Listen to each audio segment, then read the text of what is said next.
You are listening to the Highlight Reel with Scott Moore and Matt Webb. How's it going, man? Got a great show coming up today. We do? Got Brayden Hoy from Maryville High School, upcoming senior. Yes. And he is a linebacker. And he's joined with his mother, Allie. Yes. Nice to meet you. Hi, nice to meet you. We're going to bring you in on some conversation here in a few minutes. Yep. Brayden, before we get started, let's build your profile real quick. We're going to ask you some questions because we want to get this message and this information out to college coaches that are going to be recruiting you. And so let's start telling everybody what Brayden Hoy looks like. Okay. So when's your birthday? September 3rd, 2003. Obviously, that makes you 17 years old. Mm-hmm. Okay, what's your height and weight? I'm 5'11", 205 pounds. Not a lot of body fat, though, right? No. This kid is absolutely ripped. Yeah, I think he probably works out more times a day than we have the past month. Listen, I work out 3 days a week, but I don't look anything like you. Now, I'm 40, 42. But I think that's what the difference between 17 and 40. Right. It wouldn't matter at all. Okay, 40 time. Sitting at a 4.8 right now. So how do you get faster? You think you're going to get faster? Yes. I mean, that last time I recorded was about a month and a half ago. I'm probably going to record again this week and going to a camp this weekend. That'll record that too. So what's your goal? What are you trying to get to? I want to break a 4.8 this week. Go under it. 4.75, somewhere around there? Right there. That's pretty fast. What's your 40, Scott? Yeah, I wouldn't say that. I broke 5 once in high school. Why are you laughing? 5 bones in your foot. Yeah. He's giggling at me. Thanks, Brayden. I appreciate that. So bench and squat. Bench press 305, and squat 405. That's a lot of weight. Yeah, that's a he lot bench of weight. presses about me. Exactly. 305. So athletic family? My brother played basketball and football all throughout high school, and he was going to play at Maryville College till he had some problems with his knees, and he didn't play. My dad ran track, and he was going to run track in college, but he ended up not going to. Gotcha. And you've been playing football most of your life. Yeah, pretty much since I was about 8 years old. Didn't start here though, right? Is it? No, I was born in Lano, Texas, and I lived there till I was about 13. So up through 7th grade, that's where I played, and then I moved to Greenback, went there for 8th grade, and I moved to Maryville the year after that. So culture shock: Texas football to Greenback football. What was Texas football like? I mean, the adjustment was definitely, it was kind of weird to see it, because I'd always heard the talk about Texas football being bigger and better, taken more seriously, but to really see it was a lot different. It was a lot more physical in Texas, even in middle school. And it was what you're used to till you came here, so right, it probably seemed bigger once you moved. Yeah, it really did. I really realized that. I mean, this is not normal. What I had been used to, and so whenever I moved to Greenback, I mean, they took it seriously, but it's a lot smaller school, obviously. Oh yeah, they take it seriously. They work hard, but it's just they don't have the coaches that they have there, the physicality they have there, and stuff like that.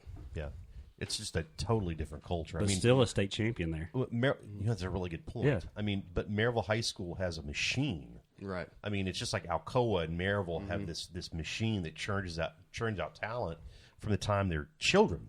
Right. And you have this benefit of growing up in a system if you in that particular school system. But obviously, you came in from out of town. What's that like coming in from out of town? I mean, was it hard to fit into that culture, or is it you just step in, you were accepted? I mean, what was that like? I mean, I wouldn't necessarily say I was stepped in and accepted. I mean, it's kind of the whole Coach Hunt's whole deal is that you need to work for what you deserve. Yeah. You need to show that you deserve it. And so whenever I came in going into my freshman year, I mean, I really reminded me a lot more of Lano summer workouts in Texas. Yeah. And so it was a lot more upbeat, and it was more complex stuff that we did like I was in Texas. And so I mean, I was more comfortable there. Yeah. I think, and so I wasn't really intimidated by it, but it was definitely a much harder system to work into and to earn a spot at. Gotcha. Now you're a smart kid. Yeah. So tell us about your ACT. It's a 33. That's really good. That's 98th percentile. Yep. In the entire nation. By the way, Scott got that wrong the first take. I did.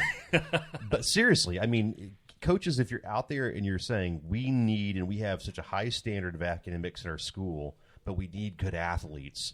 I'm looking at Brayden Hoy and the profile we just built out. He's 5'11". He's probably going to grow to 6'1".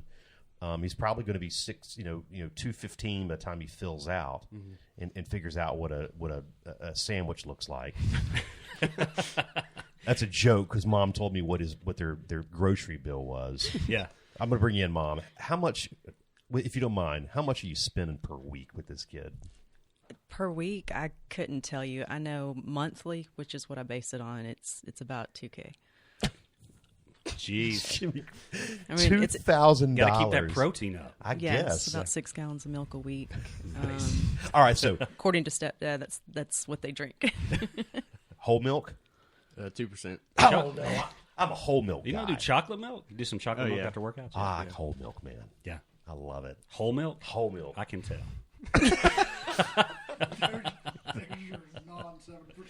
That's right. Stepdad's just got a zinger in on me. Although it was kind of like T-ball. I kind of laid it right there. Yeah. Mr. Chubby put it on the tee for him. So tell me about your football game. Like, what do you offer a coach that's recruiting you that he may not see on film if he says, hey, tell me about yourself? I mean, obviously, I'd like to be more physical. I mean, that's something that I really like to base my game off of. But all college players are physical. When it comes down to it, though, I feel like what I bring to the table that most players don't is how smart I am about the game and how I've been coached to play it, and the amount of hours that I'll put in on film and the amount of work that I'll put in versus everybody else. I was going to say that. Intelligence, we were talking about his ACT. Yeah. And he's obviously good in the classroom. That's important, not just so you can play because your grades are high, but intelligence transfers to the football field, especially in your position, I feel like. You got to be smart. We talked about, there's a quarterback on offense. You're kind of the quarterback of the defense. Right. It's cliche, but it's true, right? Yeah, it absolutely is. I mean, like that's what how we're taught to, call our defense is through our linebackers. I mean, our defensive line, they know the calls. Our DBs, they know. I mean, they have their own calls too for pass coverage. But when it comes down to it, it's our job to make the final check, make sure everybody's in the right place and they know what we're doing. Yeah, one of the things you told us before we started, and actually the second take, I think, was how many D1 athletes you had on your team, and it was just one. But we were kind of amazed by that because Maryville, they lose Coach Quarles and they don't miss a beat, and their teams are great with one quote-unquote D1 athlete. And we're just talking about that can't be right. You've got players on that team that are in a program now that's already kind of like a college program. Yeah. They're already going to be ready for the college game. That's got to separate you guys from a lot of players. Oh, yeah. I know I said that we only have one D1 player, but it's not. We have one player with D1 offers. Getting offers I guess already. that's what I'm trying to say. Right? I mean, it's DJ Burks. I mean, he's got offers from Duke, Cincinnati. I mean, he's started for us since he was a sophomore. Yeah. But we also have two other guys that started as sophomores that are going to be seniors this year. I mean, and I think they're the one of them is quite possibly the best player on our team, and he hasn't had any looks from any colleges. Yeah. But he put so much effort in, he's just kind of underlooked or overlooked. I mean, that's kind of how our whole program is built because it's such a team game, and we don't really base it off of just one or two guys running our whole team. It's all of us working together. I don't want to tell recruiters how to recruit. Obviously, I'm second guessing them all day long, which I guess is part of this podcast. But it's so much about recruiting based on recruiting services now, and it is. If one person gets an offer, everybody else thinks they have to offer, and it's like you got to look at these programs and these players in these programs where they're just excellence is kind of the ingrained. Expectation. It's when ingrained. You think about it, the expectation at a program like Maryville, a program like Alcoa, a program like Webb.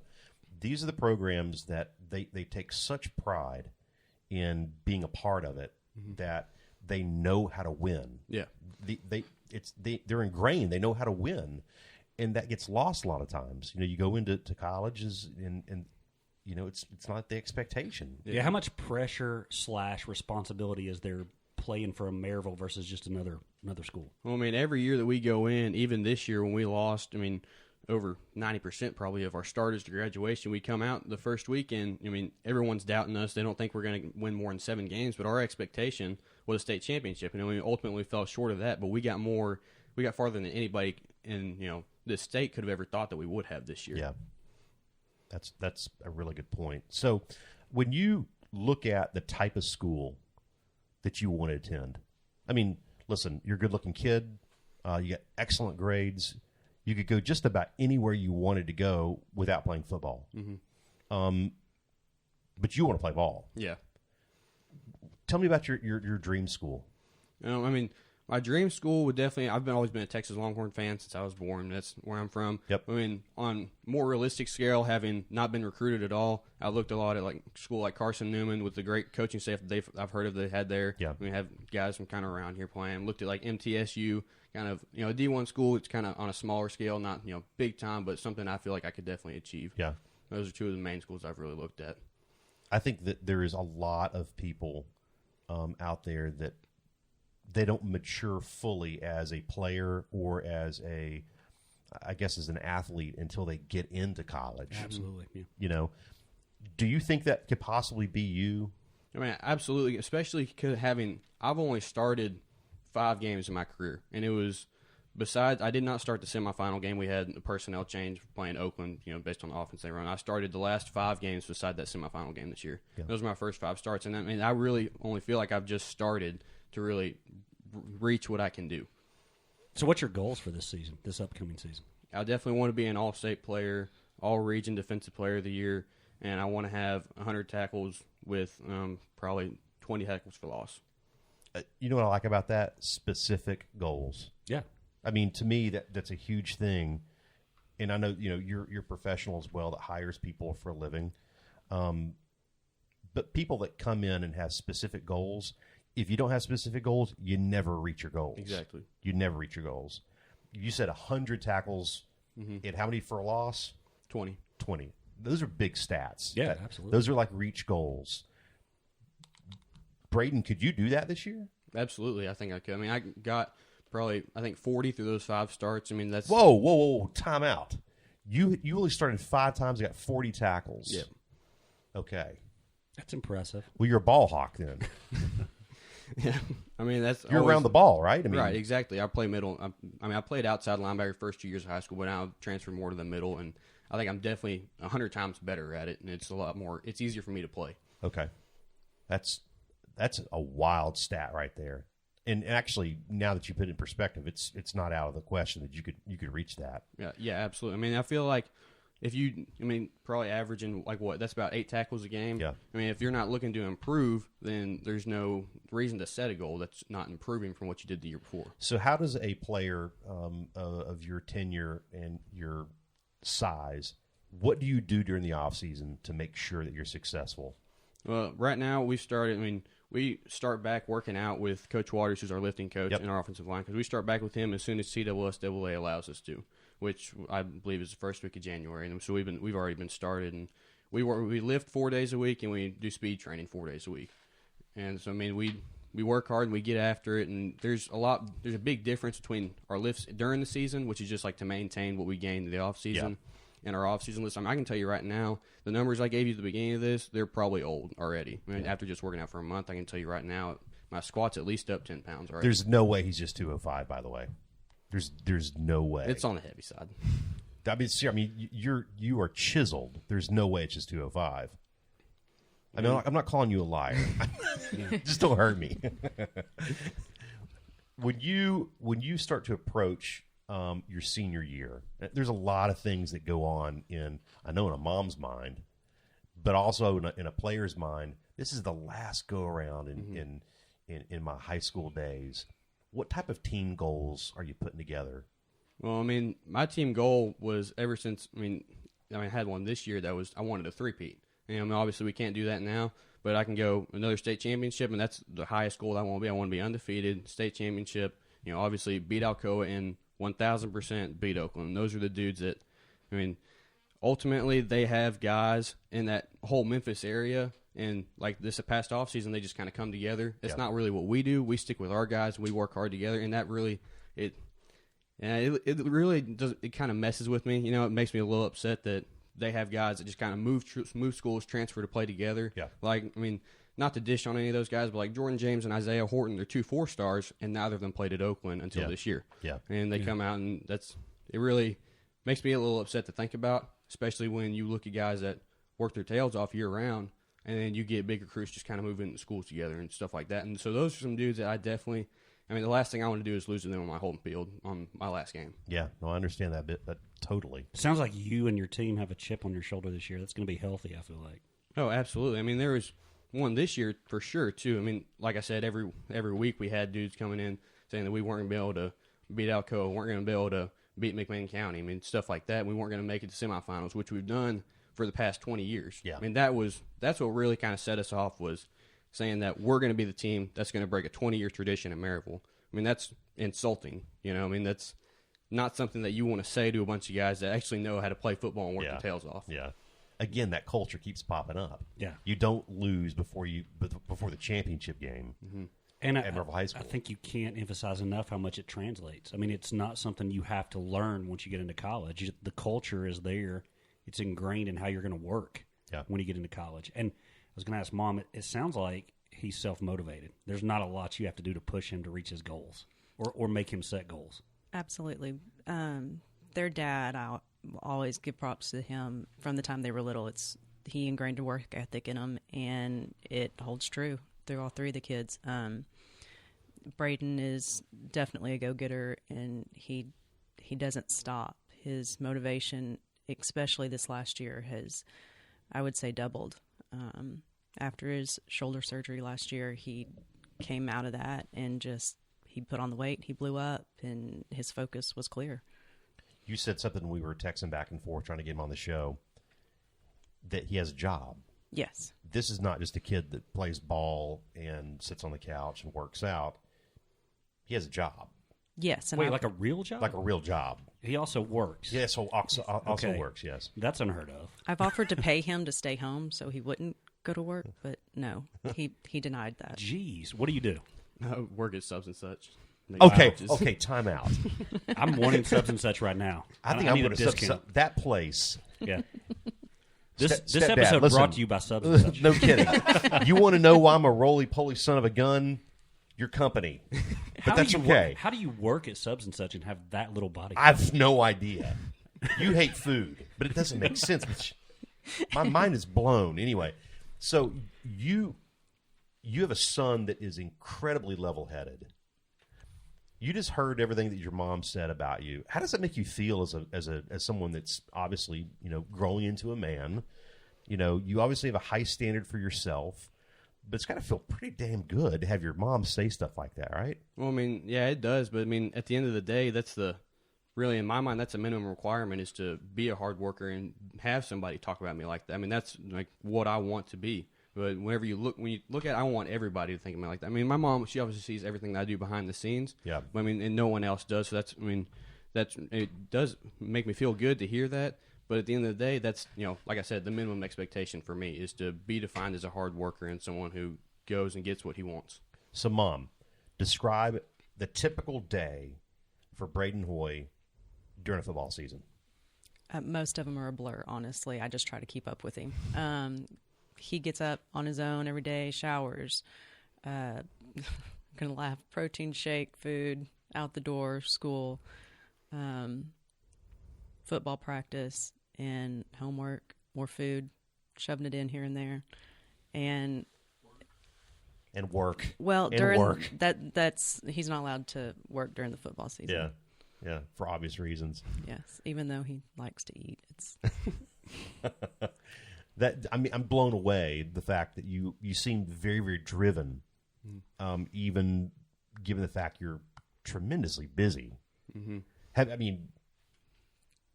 Girlfriend? No. It's not a bad No thing time for that. Not a bad thing, Mom. There's plenty of time Not a for bad that thing later. at all. Good job, Mom. Well, his standards are pretty high for that too. So You know what? Yes, that's a good thing. Very good thing. I never thought I would say this because we both have only daughters. We're meeting guys that I think at some point I would be okay with my daughter dating. Maybe when she's 30. I was about to say the same thing. But yeah, very level-headed guys that when my daughter's 30 and they're 30, it would probably be okay. But I'm not kidding. I Yeah. mean, it's like, you meet people that have such high standards for themselves, and you're like, I was thinking, arranged marriage, yes, but also, I hire people for a living too. You'd be a heck of a candidate. Yeah, you and I are going to interview the boyfriends for sure. I mean, Probably together. but you'd be a heck of a candidate at just about any healthcare firm that's out there. Mm-hmm. You're very well spoken. You're obviously highly intelligent, but you have this tenacity that just and confidence that oozes from you, and that's kind of the it factor. There's a reason that people hire college athletes. I completely agree with because they're used to working. Completely agree with that. They have their own standards. There's a difference in having to. You can have all the talent in the world, and you sort of talked about this. You don't necessarily have all the God-given talent that some of these people on the field have, But you can have all the talent in the world. If you don't have goals and you don't want to work for those goals and you want to just let it come to you, you're going to peak. And I think we're sort of getting to that. Like some of these people that are 4 and 5 stars have peaked in high school.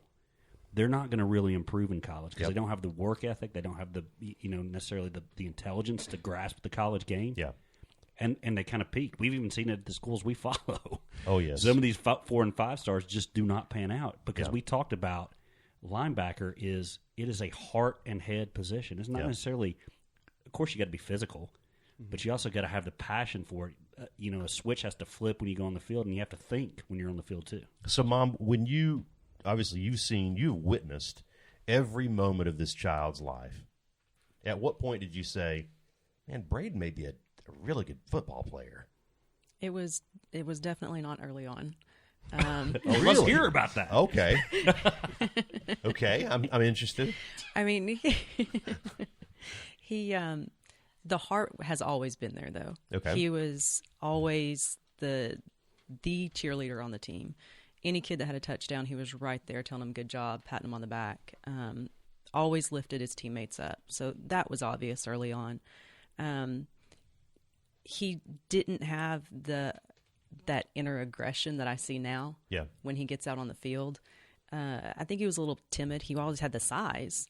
He was always a good-sized boy compared to his peers, but he didn't have that fight in him until he got a little older. And it was more around probably the time when we moved up here. Yeah. I really noticed it, and definitely, like I mentioned last year, that was it. I mean, there was a switch and it got flipped, and it's been absolutely mind-blowing to watch him grow and develop over the last year.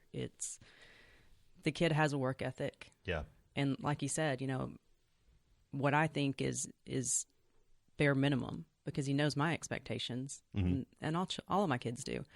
And his is looking forward. And to me, that's hard to come by with kids. I agree with that. So, Brayden, do you remember when the switch was flipped as far as the aggression and the wanting to really be competitive in the game? Mm-hmm. So I remember there's probably a time that the switch flipped, and there was a time where I got really close. This was when I first noticed it. So in 8th grade, when I played on the Greenback varsity team, it was we were playing Sunbright, and I played running back then too. So I was playing running back against Sunbright, and I got like a couple carries, and I got stuffed at the line, and I just kind of got a little mad at it.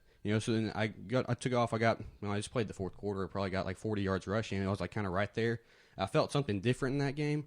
But then, like she was saying, it was maybe a little bit later on when it actually flipped.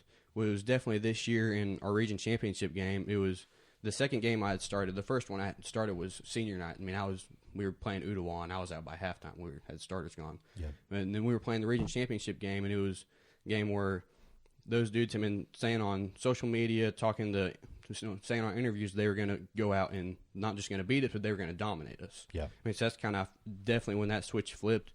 And I mean, that's probably the best game I've ever had. Mm-hmm. I mean, it was just, there was so much difference in me between my preparation all week that went into that game and the physicality that I played with and the speed that I played at. It was just so much different than what I'd ever done. And so from then on, it just kind of carried over, week to week.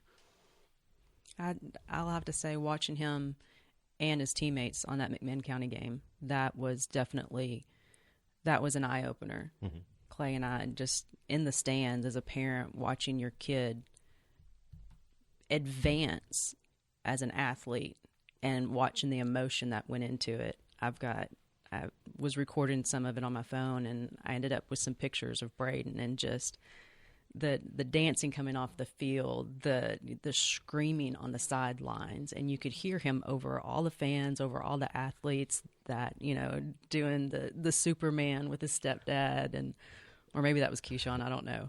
But I mean, that's what it's about. And that was a switch, and that game was awesome. So the first time you see your son do that, is it almost like, who is this? Who's this kid? I mean, he's a man now. When did that happen?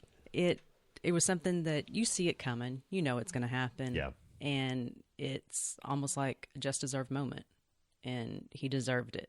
And that night it was more proud than anything. Like when my son graduated, my oldest, I never cried, never got upset, never got emotional. It was a very proud moment knowing everything they've gone through. Like Brayden said, and obviously as a parent, you see all behind the scenes and the times that I don't have to tell the kid to go to the gym. I don't have to tell the kid to study. I don't have to tell him to do these things. Yeah. He does it. And so to see everything come to fruition, it's a good moment. So what do you do to motivate yourself like that? What did you learn from that to carry that forward to every game you play now? Well, I looked at it, and like I've said, when we talked about Maryville tradition, and we've been region champions for the past 20 years. Yeah. And so I looked at that after that win. I mean, it was great. It was honestly some of the most fun I've ever had in my life. And I got on the bus, and I realized that's the bare minimum for this school. I mean, that's the expectation. I mean, we're not even near done yet. You set a new standard that you had to exactly. go I mean, above the and beyond standard that. was state championship. I mean, we had done what everyone thought we were not going to do this year. Yeah. But then again, it was what's expected of us every year at the same time. So it doesn't matter what everybody else thinks; it's what we think. I mean, so that was our expectation, was to win a state championship. I mean, ultimately, like I said, we didn't do that this year. But I mean, that's kind of how I kept it carrying over. Was that's our goal? That's our goal every week. I mean, this is not supposed to be our last game, going into round 1, round 2 of the playoffs. I mean, we won this game every year for the past 20 years. Yeah. So that's kind of how I kept it going over.